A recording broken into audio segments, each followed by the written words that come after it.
Egypt just had a blockbuster year. Colossal statues raised from the sea near Alexandria, the first discovery of a pharaoh's tomb in more than a century, and even evidence of a house of life, a temple school, inside the mortuary temple of Ramses II. Today, I'll break down the biggest discoveries and why they matter. Stay to the end for where to watch these finds in person. Why Egypt is on fire, again. Archaeology in Egypt is in a boom phase.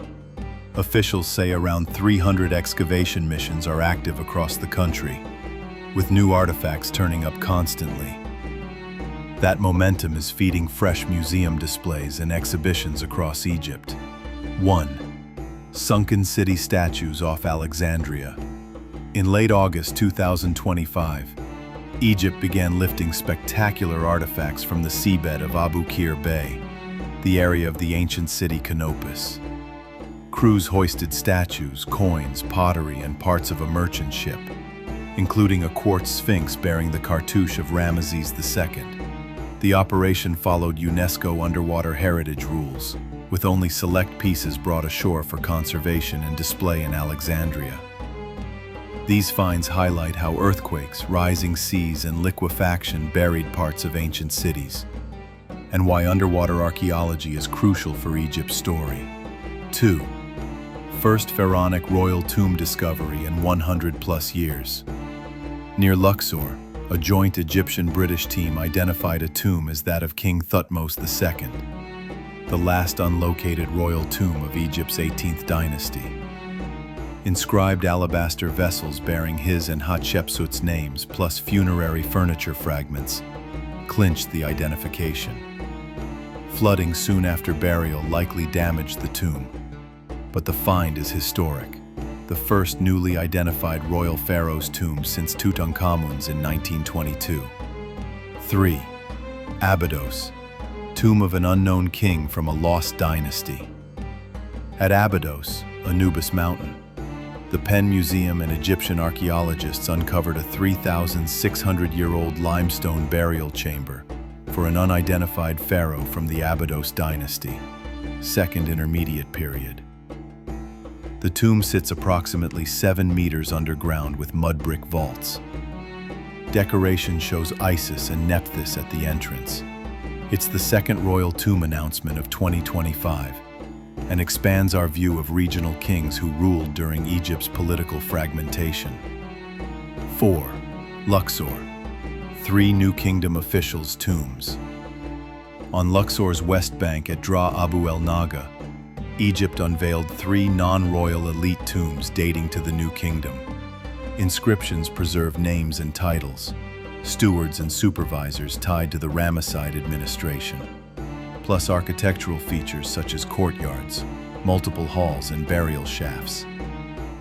These burials open windows into everyday governance around the Valley of the Kings, and how high officials. 5. Ramesseum, the House of Life, a temple school. A joint Egyptian-French mission at the Ramesseum, the mortuary temple of Ramesses II, announced a landmark find, the first physical evidence of a House of Life, per Ankh, within the complex. Excavations revealed school-related objects, drawings, learning tools, even what appear to be school games, plus tombs from later periods and storage areas, painting the Ramesseum as a living center of religion, education, and economy. 6. Saqqara keeps expanding, from a royal physician to a 5th dynasty prince. The Saqqara necropolis is still delivering.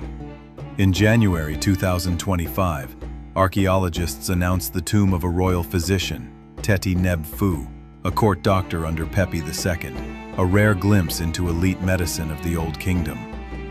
Then, in April, teams reported the tomb of Prince Wazir Ifre, a 5th dynasty royal tied to Uzurkaf. The site includes a massive pink granite false door and seated statues, with evidence the complex was reused in the 26th dynasty. Separately, new work with Egyptian-Japanese teams extended Saqqara's northern boundary, finding rock-cut tombs, mastabas from the late 2nd, early 3rd dynasties, and New Kingdom burials, evidence of Saqqara's long, layered use. 7. The Delta returns. City of Emet at Tel al-Faraun.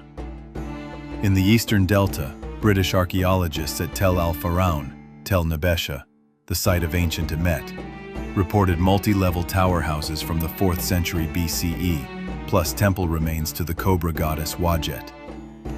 Artifacts include green faience Ushabti, a Horus stela flanked by crocodiles, and a bronze sistrum associated with Hathor. It's a vivid picture of life and cult in a crossroads city active from the New Kingdom into the late period. What it all means, plus what's next. These discoveries knit together Egypt's timeline: pharaonic power during the New Kingdom, provincial kings in the Second Intermediate Period, educational life under Ramesses II, and trade religion hubs in the Delta, plus the reality that parts of ancient Egypt now lie underwater. With Alexandria showcasing recovered underwater pieces and the long-awaited Grand Egyptian Museum expected to inaugurate in late 2025 with Tutankhamun's full assemblage, cultural tourism is set for another surge. Which of these finds surprised you most? The sunken city statues, the royal tombs, or the temple school? Drop a comment, and if you want a deep dive episode on any one discovery, tell me which.